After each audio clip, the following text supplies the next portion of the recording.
Happy Halloween, everyone. I'm Wade. And I'm Scott. And we're here to do a retrospective, our annual Halloween retrospective. More of a tradition at this point for the channel. Well, a tradition would be we do a horror franchise, but honestly, I wasn't feeling it this year with a franchise. I was like, what movie should we do? And we were kind of going back and forth of what movie.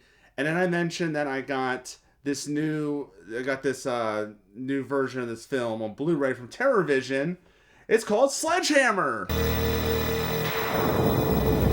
That's right. David A. Pryor joint. David A. Pryor joint. Fun fact, his first movie ever. R.I.P. Yeah, so it's a shot-on-video film starring the legend, the man, the myth, Ted Pryor.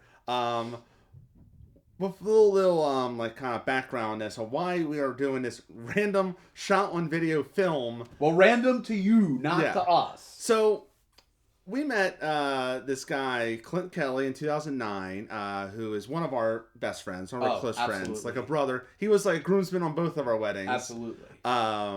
Good guy. I don't remember, did he buy the rights when we known him, or did he already recently bought the rights? One of them. I believe he had purchased he had the rights before, like, already. Yeah. And it was something, and it was a passion project of his to get it released on DVD. At that point, it was only released on the old VHS. There's actually a great interview with him in here about the journey about how he got the rights and the journey of getting remastered and redone on DVD. Fast forward to 2025. Here we are with the Blu-ray that TerrorVision came up with, and honestly, it has great.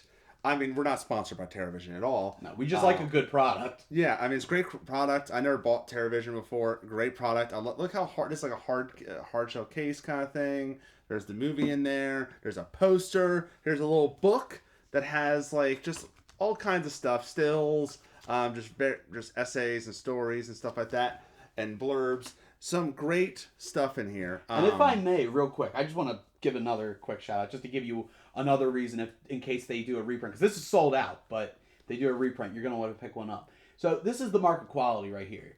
So you see this logo right here, the Sledgehammer. You don't see it there. You only see it here on the spine and on the cover of this. What I like about it is, like, the logo on here was, a hand-drawn logo, pen to paper, whatever. The logo on there, on the book and on the spine, was based off of the Sledgehammer sculpture that was used for the title card that gets hit with the hammer. And I appreciate the fact that they went through and made an actual font out of that. And like I said, I love when companies of any kind just go that extra mile. It just shows you the care and the love that they have for what they do. Yeah, so Clint showed us this movie back forever, and it was even showing us versions of while mid-restoration from video to DVD at the time.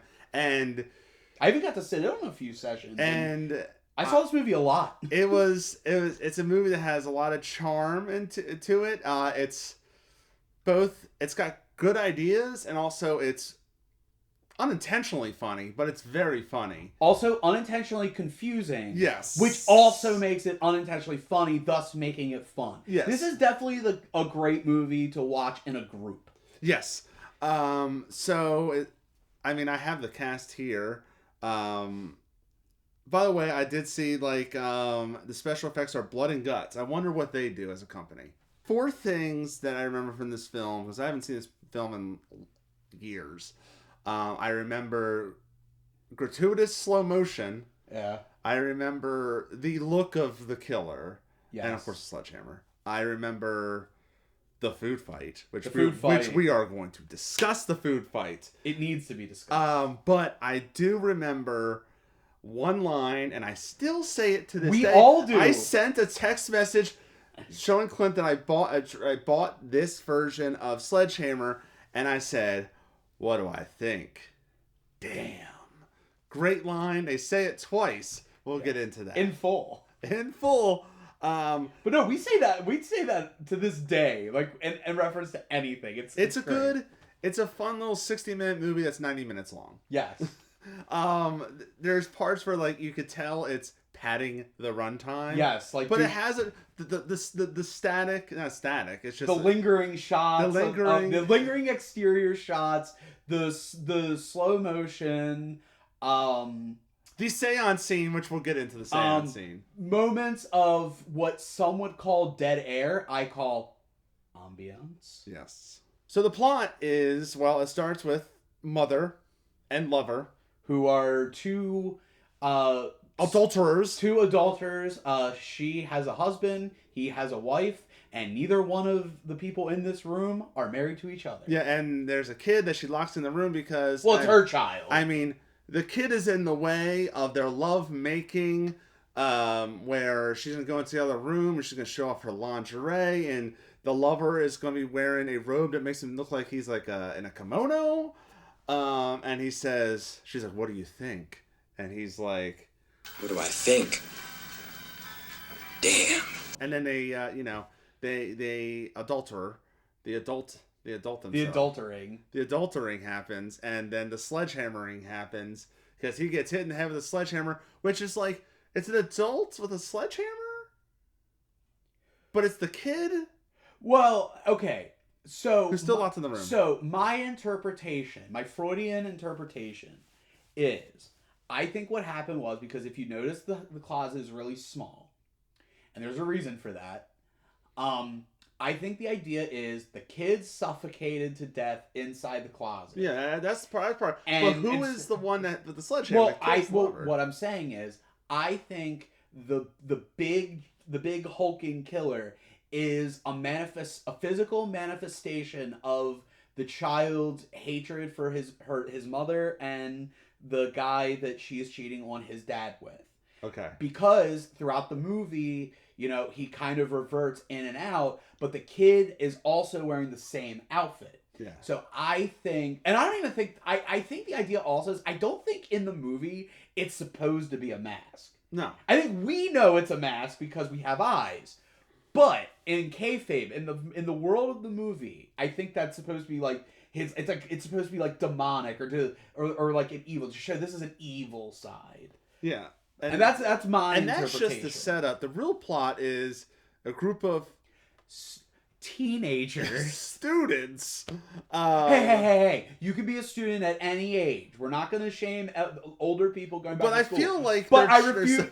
But they give off the vibe of high school students, like seniors who just graduated, and I'm pretty sure not one person in that whole scene was like under the age of 33. So we have this whole, like, the intro of the main players in this van is amazing. It's like the most chaotic and never-ending unpacking you've ever seen. And okay, did you hear someone singing Elvis's "Ain't Nothing But a Hound Dog"? Yes, but he says "hound hog."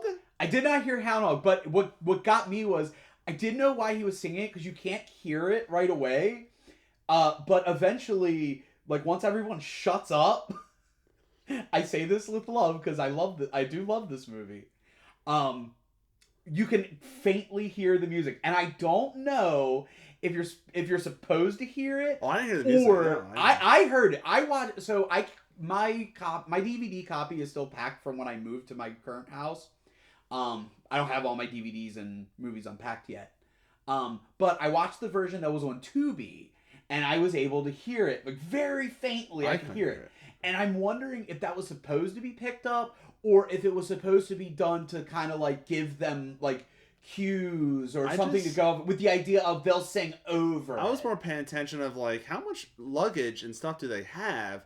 And there's a moment where they throw slow motion like sleeping bags, and then the third time they cut to that shot, it's a guy falling. So here's the cast of everyone right here. Okay, so I don't know all their names, so I just wrote down. Here's my notes. So we have Chuck, played by the legend Ted Pryor, and his abs. And honestly, who's just there to have a good time, and then not think about his nagging girlfriend and Joni and his girlfriend / fiance, which we're not really 100% sure what's going on there, but she is a buzzkill and she is not here for a good time. She wants to have a good time, but she's kind of not having a good time. Well, she's upset with Chuck because before all this... They got engaged? No, I don't think they got engaged. I think They were pre-engaged. I think they were just talking about the idea of possibly getting married, and he seemed very high on the idea, as she did. But then somewhere along the line, he started getting cold feet, thinking about, maybe I don't know if I'm ready. And that's, I mean, to be fair, that's a natural thing for anybody. Mind, by the way, this has no payoff on anything. No, it doesn't. It has no payoff Well, in a way, why we're talking about well, it. in a way it does, because they kind of keep that conflict going throughout the movie. Okay, so we have also John, played by John Eastman, who I kept writing in my notes, Bronson from Street Trash. Because he looks like Bronson from Street Trash to me. Yeah, I definitely can see that. We have Bronson's girlfriend, the brunette. We have Geraldo Rivera in there. There's blonde lady, and who's dating Geraldo, and Waldo. His name is Joey, because they say his name a lot. Is he the one that kept making stupid faces? Yes, he's also wearing the Where's Waldo red and white striped shirt. Oh, that's right. I was wondering why you called him Waldo. Yeah, but his name is Joey, because boy howdy do they say Joey a lot in the second half of this film. And that's our players, and they're just here to partay. Yes. In a house that has, I know it's David A. Pryor's house, I believe. It's his apartment. When you know it's an apartment, so like when I first watched it, I didn't know about that until this watch. I really just thought, man, for a cabin, because you see the exteriors, that's a pretty cramped looking cabin. And then through doing a little bit of research on IMDb, I learned that, that was filmed in David A. Pryor's apartment. And when you know that, a lot of shots make a lot of sense. Like, man, that's a really narrow hallway. They make the best of that location. It does feel like a really small house. It doesn't feel like an apartment. It feels like a very small house. And I recently was on a film production that was like, the script had like a lot of long hallways, but we had like one short hallway, and we had to make the best of it. And it made me kind of feel in the feels about like, I know how that feels. It's very hard to do that. Also, the fact that the apartment had no decor at all. No. Made it so I feel like the movie, because it's also the shot and video quality, the location, and just the weird stuff that happens, it makes me feel like it's a dream, like a nightmare. I think this is all a ploy. Or at least Ted Pryor did not take payment or something like that. It was his brother. I don't think he took any payment. But like, I feel like it was a ploy. It's like, I'll do the movie as long as I'm shirtless for most of the movie. Right. Because we're talking about after they unload the van and he gets himself a beer because he wants to have a good time. Oh my God. I think every shot had a beer until they learned there's a killer. And I timed it, so I got my notes here. There is a slow motion walk between him and Joni from the van to the house. I'm not even kidding. I timed it. You mean like with the lovey-dovey music? The serene music, which by the way, it goes so long that serene music score, it restarts. It loops. Yes. It just restarts because the scene, the walk lasts a glorious 2 minutes and 18 seconds. And I mean, to be fair, it's glorious. And to be fair, they're a pretty handsome couple, I must say. Yeah. Also, I'll say this. Get yourself a partner that looks at you the way Joni does at Chuck while he's playing guitar with no shirt on and a beer. That's how you should find your partner. They just look at you that way. Yeah, I'm pretty sure Ted put in his contract with his brother, must be shirtless most of 90% of the time. Yes. And then speaking of glorious, we got to talk about the dinner scene. The dinner scene, which by the way, it's 7 people cluttered around one small table, which is great. And there's like a chandelier that's just like way too low. And there's a lot of hooting and hollering and leads to a food fight. Can I stop you for just 1 second? Because if there is one scene that's indicative of what I'm about to say, it's this. I refuse to believe that any scene, like any like party time scene, fun scene, whatever, I refuse to believe there is a full script for this movie. And the party scene or the food fight scene is a great example. When the subtitles don't even know what they're saying. I'm just saying, Ted, if you're watching, confirm this for me, bud. Please, I need to know I mean, how much of that was ad lib. can we talk about the food fight, which by the way starts with Chuck pouring a whole jar of mustard on Joni's head. You know, he's just having a good time. But he just pours, it's not even just like a little mustard. It's the whole jar on her head. And then, out of nowhere, I mean, it's on the table, so it's not out of nowhere, but she decides to take a whole pie and they pie face him. What makes it funnier, though, is they're doing the food fight and the chandelier is kind of like doing this, like right at their heads. Like, it's so cramped. They're probably moving it. Like, they're probably just like the force of their breath to collectively is moving. And the girls leave and they get dressed and they have girl talk and they talk about their guys. And we know Geraldo Rivera has not gotten this, he's stuck at second base and all that. And then they cut to the guys cleaning up the table. They are the worst. They're having the guy talk, but they're the worst at cleaning up I've ever seen in a film. They do anything. I don't think they clean up at all. I think the table is still like that. To this very day. It's just, oh man, that scene is so fun. It makes us want to just do a food fight scene in our movie. In this economy? No. Do you have any idea how expensive groceries are? So, the seance, aka an excuse to play the beginning of the movie again. What do I think? Damn. But no, there's no with excuse. A filter. It's got a filter, and also, by the way, like we forgot to mention in the beginning when she's locking the kid with like the bolt. Oh, the slow motion. It's in slow motion, and the thing is they're telling the story of the seance, and I feel like that's what revives the child, and it's important to have the seance. But they literally showed the beginning of the movie with a filter, unedited, the same. It's the same exact shot. Even what do I think? Damn, that's even in the film too. Yeah, like they could have just had like the sledgehammer hitting the guy. I don't recommend it, but if you wanted to, you could fast forward just because you've already seen it. But I wouldn't do it because it's art. Yeah, it's great. My favorite thing about it is like when you look at the guy, he looks like the unnamed member of the rhythm section of any like new wave band. Yeah, like he definitely looks like he could have been like one in like Flock of Seagulls or something. She probably met him at one of those shows. It wouldn't surprise me. Yeah.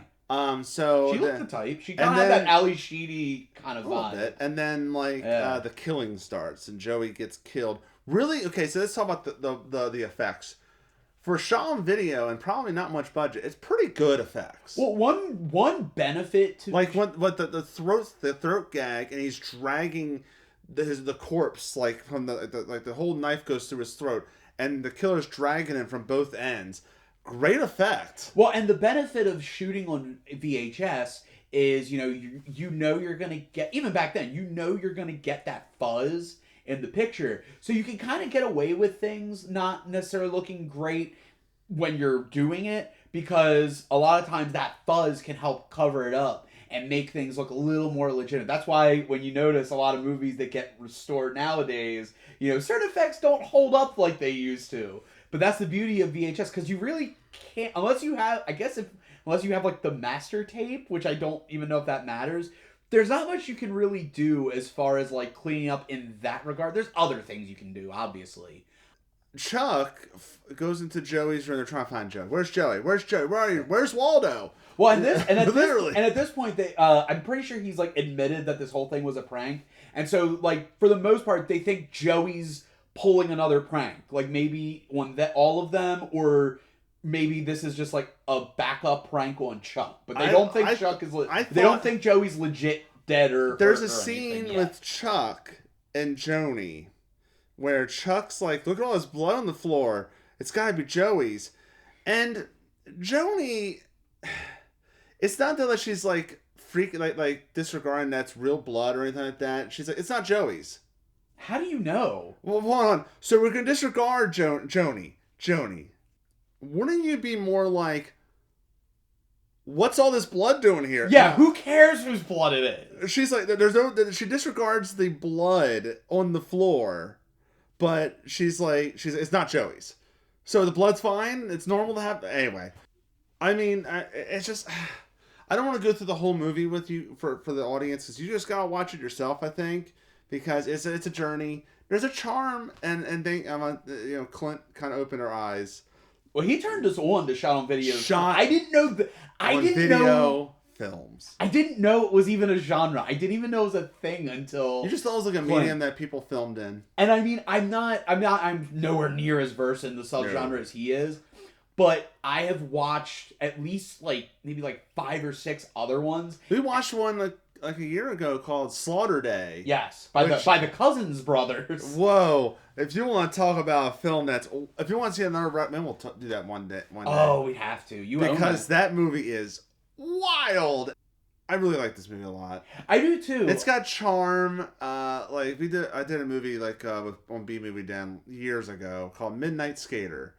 That was also shot on video, I believe, and I'm like the only one that likes the film. I think I haven't watched Clint it. likes it. Clint likes it. I need to check it out. It's real. It's not a good movie, but it's got a charm that makes you feel like they were having fun making the film, and that's what a lot of. And I don't want to get on a soapbox, but that's a lot of there's a lot of people that make movies purposely bad, and it does not translate well, because here's the thing. The Room is bad, but The Room is also really fun to watch because they took it seriously. They tried to be good. And then they just didn't. Tommy Wiseau did not understand the anomaly of himself. Yeah, that's where I think that's where a lot of charm with real bad movies comes from. Troll 2 is the fact is when the attempt is earnest. When when they're, you can tell they're giving it everything they got and they just don't know what they're doing, or maybe they misread the room, no pun intended. That's where it's right, because that's the charm. That's something that I agree with you. I think a lot of movies that try to be bad try to be the next Birdemic, which I don't even think Birdemic is all that funny or anything. But want to be the next Birdemic, the next Room, they try to be, and you can't try. It has to be an earnest attempt at quality that is an absolute failure. And it gives you, and I'm not saying this movie's a complete failure. This isn't a failure. Even though apparently when Clint trying to get the rights to it, David A. Pryor was not a fan of this movie. He's like, why do you want this? He was not a big fan of Sledgehammer. I think his heart was more into action films. Oh yes, if you look up his IMDb, I think for every horror movie he did 10 action movies. I think his heart was in action movies, which you should check out. You should check out his action movies. Yeah. Check it on B Movie Den. We discussed Deadly Prey, which is Ted Pryor also has no shirt on that one. Yes.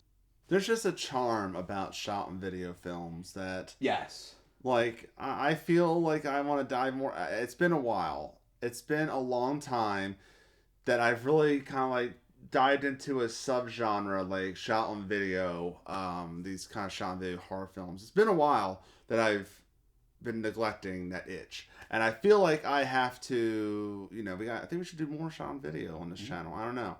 I'm not opposed, because this made me feel refreshed. I think the best way to look at a movie like this is don't let a lack of stop you from doing what you want to do and creating your art. If you don't have access, maybe you don't have access to the best equipment, the best locations, the best actors, maybe you have to use your friends to do it. Maybe you got to record it on your phone and you don't have the best the highest definition camera. Use what you have. Use what's at your disposal and make it anyway. There's just something special about when you make something out of nothing. Yes. And the Sledgehammer, I feel like they had a few things. They didn't have a whole lot, but they're like, let's make a movie, and they did. And what do I think? Damn. And remember, this was in a way, this was a little movie that could, because he made this, and then he went on to make so many action movies and other stuff. He lived a great life. Exactly. R.I.P. So I hope going forward that when you think of Sledgehammer, when you think of Deadly Prey, when you think of David A. Pryor, you think of following your dream and not giving up. Yep. That's our thoughts on Sledgehammer. Have you seen the movie? Let us know in the comments section below what you think about the film. Is there any other shot on video films that we should do for a future retrospective? Let us know in the comment section below. So yeah, be sure to like, subscribe, and share this video, this channel. Hit that bell so you get the notification every time we post a video. Follow us on Instagram, Condish Productions. Oh, and keep your eyes peeled for new episodes of the Criterion Connection. Usually starring Wade and Joe, but every once in a while I do one. Yeah. And it's on our channel. And it's a lot of fun. We're nearing episode 300, so check that out. So I think that's it for us for our Halloween edition 2025 Halloween retrospective. I'm Wade. I'm Scott. And happy Halloween, everyone. No!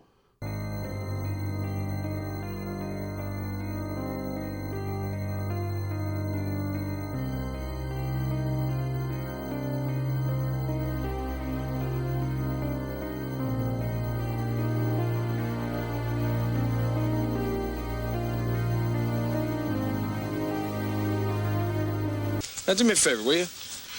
Get this shit out of here. I gotta go get a beer.